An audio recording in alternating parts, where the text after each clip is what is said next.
Good morning. Well, that gives you a clue into what time of day it is, but it is Musings with Mookie.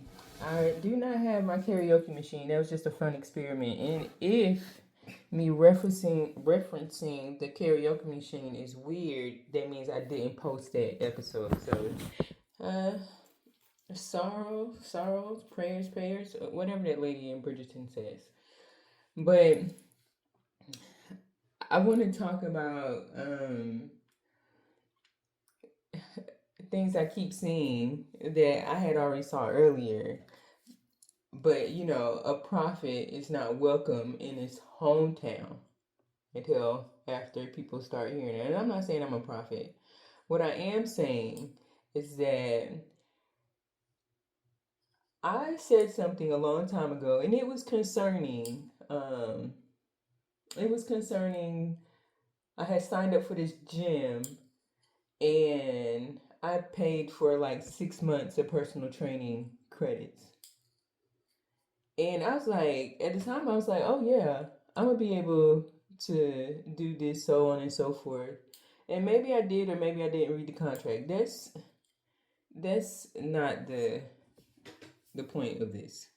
The point of it within that contract for the personal training at the gym, I ran into this issue of my money expiring. It's $180 for personal training credits in 6 months I paid for. But in the middle of getting those personal training credits and working out at the gym, first one knee swelled up and then the other. So I had to stop working out. I had to stop going so hard. But the personal trainers want to push me because physically I fit the physique of someone that can maintain this. But I have children. At the time, I had 3 active children living at home with me. There was no way I was going to be able, and amongst some other things, keep up with 3 kids, take care of a home, manage my garden. So personal training was at the bottom of the line. It's at the bottom of the totem pole. Okay, it was not, or the top of the totem pole rather, because I need the foundation, and that's me. So my money seemingly disappeared. Like I was paying the payroll for these personal trainers when I was supposed to be paying. I had paid for credits. And when you're playing and being an 80s baby, credits don't expire when you're playing in a video game. So it was perplexing to me that my personal trainings disappeared after 60 days of not using them. So, the first 30 days you pay for them, and then 60 days later they expire. So it's like a rolling expiration.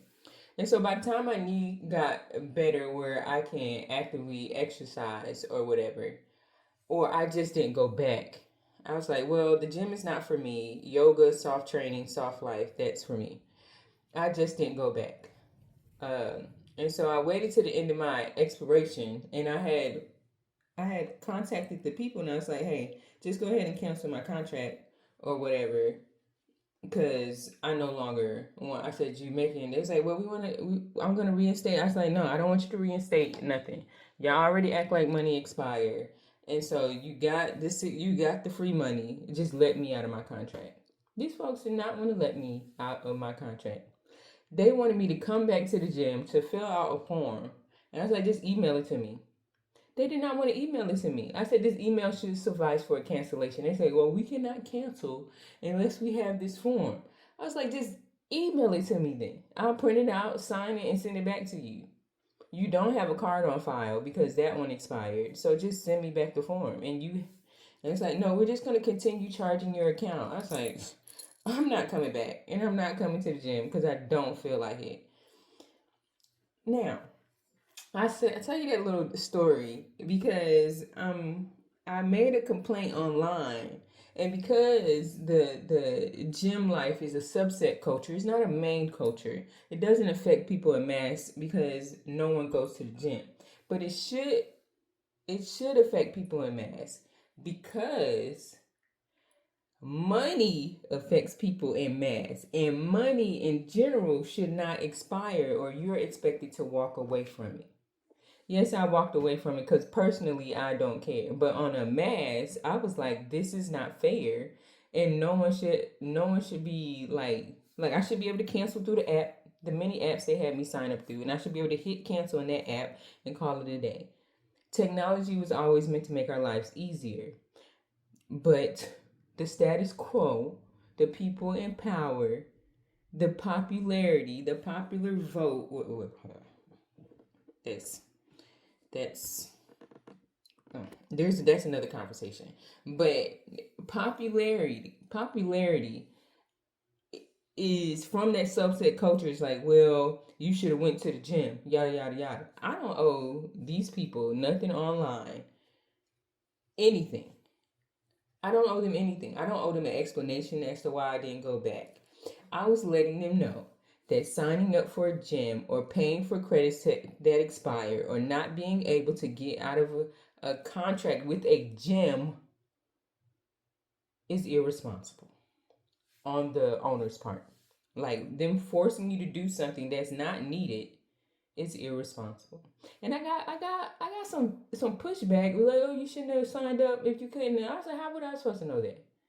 How was I supposed to know my knees were going to swell? My knees have never swelled before. Okay, I had never experienced this pain before. But you look like you could run a marathon. I was like, oh, look and feel like it is two different things. Okay, look and feel like it's two different things. I was told I looked like I could play basketball. I was told I look like I could play basketball. But seemingly, running and bouncing a ball is not my forte. At some point, I get distracted, and one or two of those mechanisms fail to cooperate with each other. I was told I look like a cheerleader, but I'm not very much a projector unless I get angry. And then if I feel like sitting down, I'm going to sit down. So I could look like a million things. It doesn't mean I'm going to do them. So when I see these constant and I know, and when I say this because I understand on the money part. I don't understand why they did what they did because that. But there's these phones that some people paid for. And they ordered one, two, or three. You know, how people order things for collector's editions to resell. Well, they're not going to get these phones. And they got a message saying, well, you're also not going to get your money back. So now we have another, and now they're loud about it. We have another issue of people money expiring. And I want people to hear me when I say it. The money is expiring. They're making your money expire. They're making you seem like money doesn't matter when it comes to you, when it comes to the subset culture, because another group of individuals don't go to the gym. They say that don't apply, but money is in mass. I know this is a long stretch. Just follow me. And then another group of people don't care about because they feel like they put them in a bind, do not want to be on the side of these consumers of buying those cell phones because they felt like it was a stupid idea because the person that sold it to them was always selling hopes and dreams. I don't believe a dream necessarily sells hopes and dreams because I was athletic prior to going to the gym and needed just some structure. But for some people, they'll be like, oh, they were selling you hopes and dreams. No, my knees just swell up.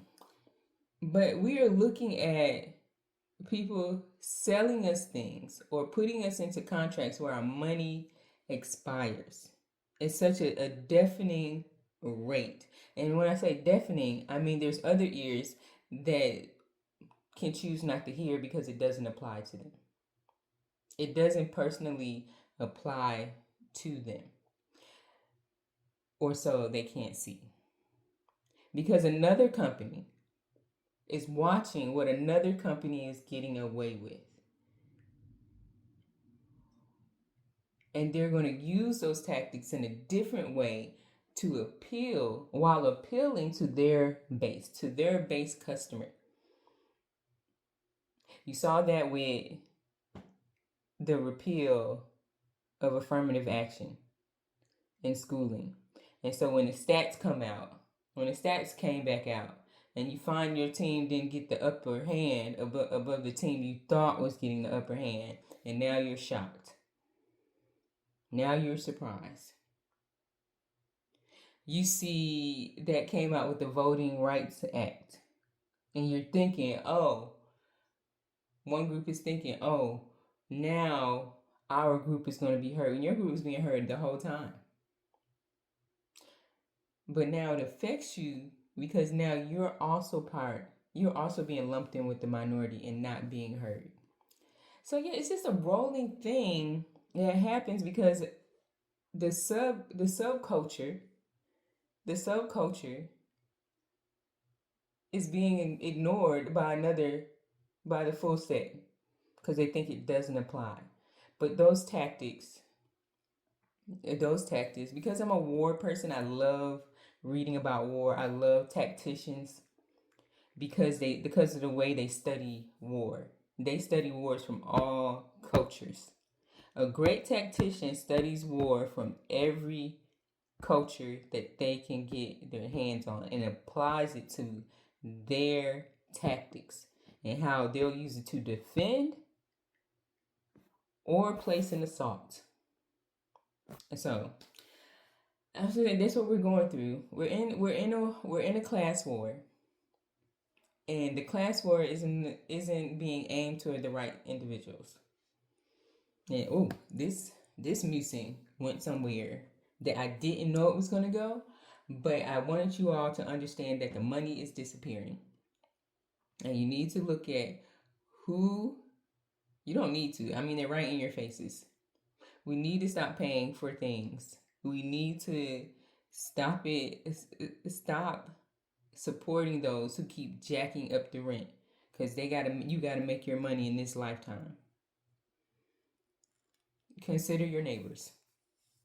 Consider the people around you. And I know it's hard because I don't really talk to people like that. I mean, I try, but I just get so overstimulated and upset at some of the things that's going on. And I got to think about raising my kids, which we all do. So I come in at little bits and have people tell me, oh, that's not going to happen. And here we are. It's happening. The money is disappearing because they treat it like it never existed. So that's been Musings with Mookie. I hope I was able to get something across to you. I'll talk to you guys next time. Ciao. Bye.